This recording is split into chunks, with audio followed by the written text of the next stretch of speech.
Part 2, to the murder of JonBenét Ramsey. Boulder, Colorado, December 26, 1996. The case had already become unusual before investigators even fully understood what they were dealing with.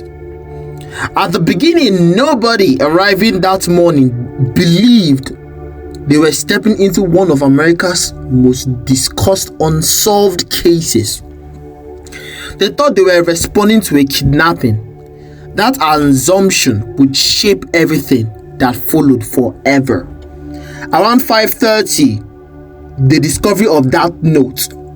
According to later accounts from the family, because they gave investigators and other people an outlet, Patsy Ramsey woke up early that morning. The family had travel plans. She reported that she moved through part of the house and encountered papers left inside. What she found was not a short message, it was multiple pages. The note claimed JonBenét had been taken. It warned against involving authorities. It requested for money, cash. Investigators later became interested. Investigators later became interested not only in what the note said, but how it was written. It was unusually detailed for a ransom demand.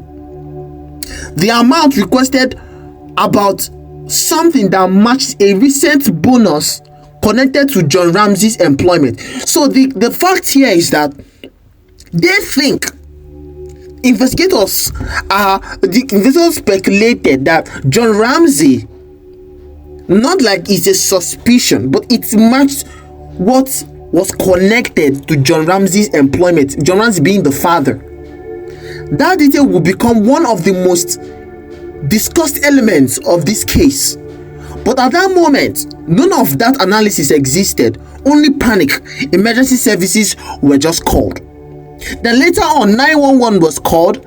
The emergency could only arrive later. People analyzed the tone, people analyzed the timing and background sounds. The first officers came. These periods became one of the most criticized stages of this investigation. Responding officers entered believing that a child was missing, a possible ransom, awaiting contact. That mindset matters. A kidnapping scene and a homicide scene are handled differently. Homes are locked down. Listen. Homes are locked down differently.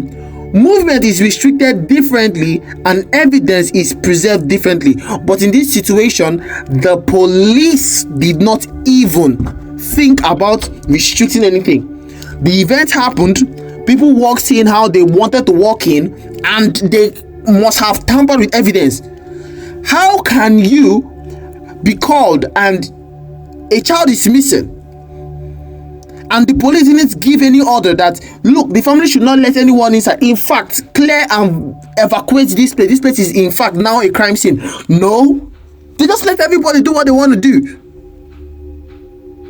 Later, people arrived, people entered, conversations happened inside, phones were used, rooms were accessed. Looking back years later, investigators and analysts repeatedly asked how much information disappeared during those hours. It doesn't shock me. Because why wouldn't evidences disappear? Why would it disappear? Because the police failed to act when it was necessary. They failed to act because why would they not? This is a situation whereby laxity, carelessness, in fact, foolishness was even in play. Why this unfortunate reality happened and they were not able to catch the suspect or the culprit. Hours passed. This part of the morning often receives less attention than later events. Imagine the atmosphere.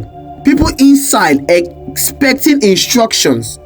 Authorities anticipating contact. They're thinking, should we come? Should we not come? Should we do this? Should we not do this?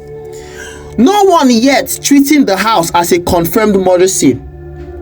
If you listen to the part 1, they found John Benet dead, and no one was told to stay outside. No one was told to not enter the building. Someone died inside there, and they were, move how you want to move. It doesn't concern. You can move in how you move. You can go inside this one. They didn't care. A murder scene was allowed to be tampered. We go down to the midday. The search again continued. At some stage during this day, people inside were encouraged to look around. How are the police thinking?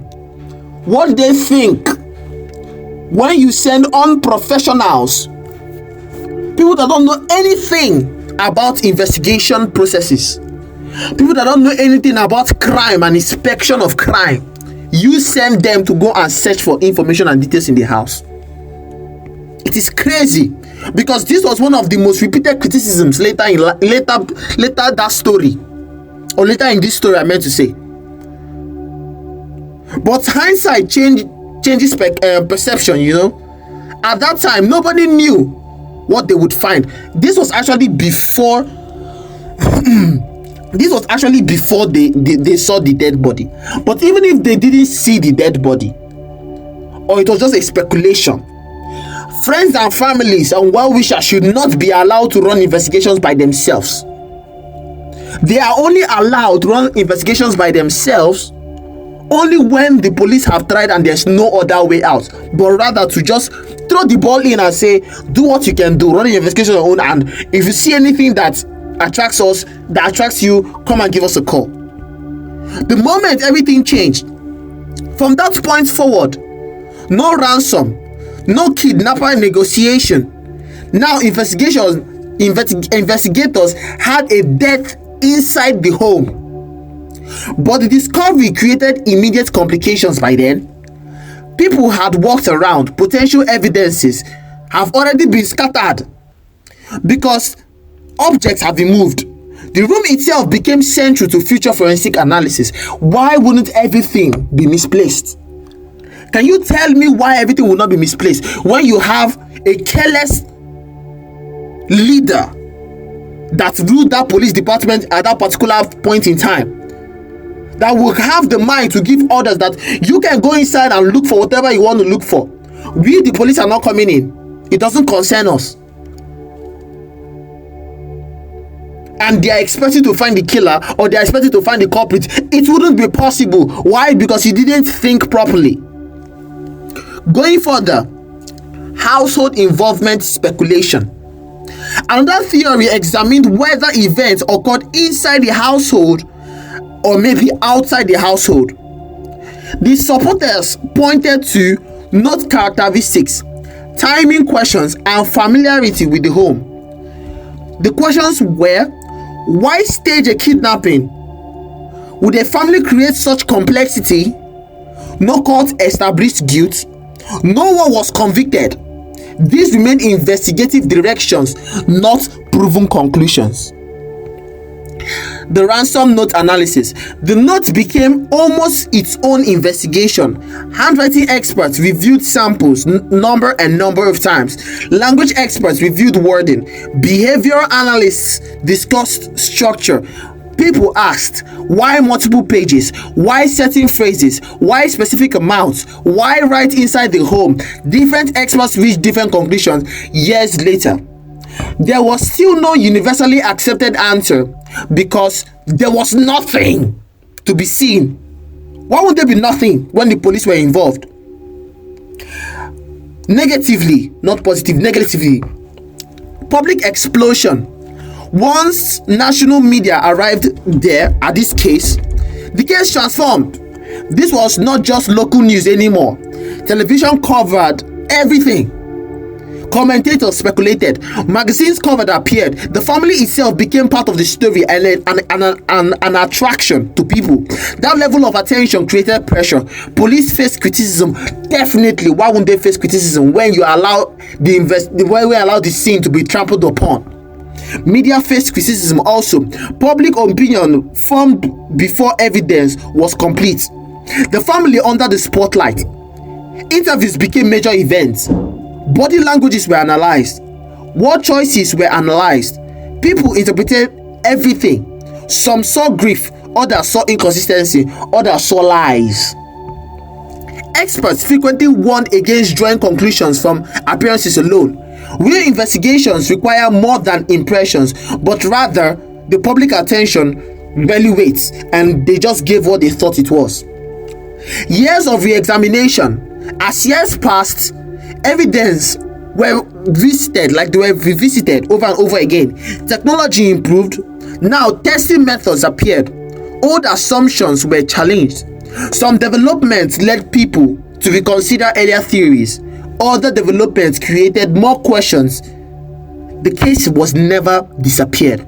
Why investigators still study this case is not because it is the most violent, not because it's the most complex, but because it combines the nature of early investigative mistakes by the police, intense media pressure, disputed evidence, and conflicting interpretations, and finally, decades without resolution.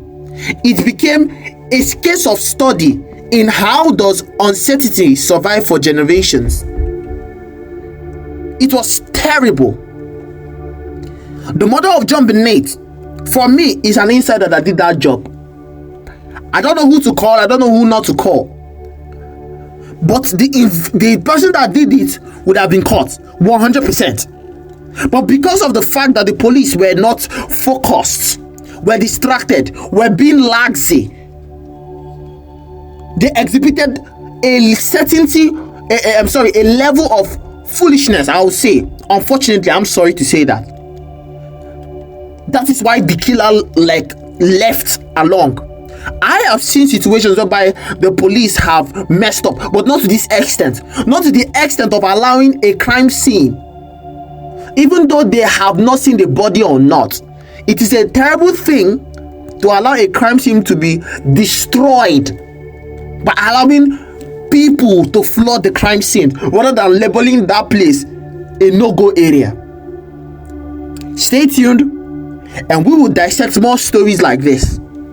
I want you to like, I want you to subscribe, I want you to turn on post notifications, and stay tuned to the channel, and we will bring you more facts and stories. Stay tuned.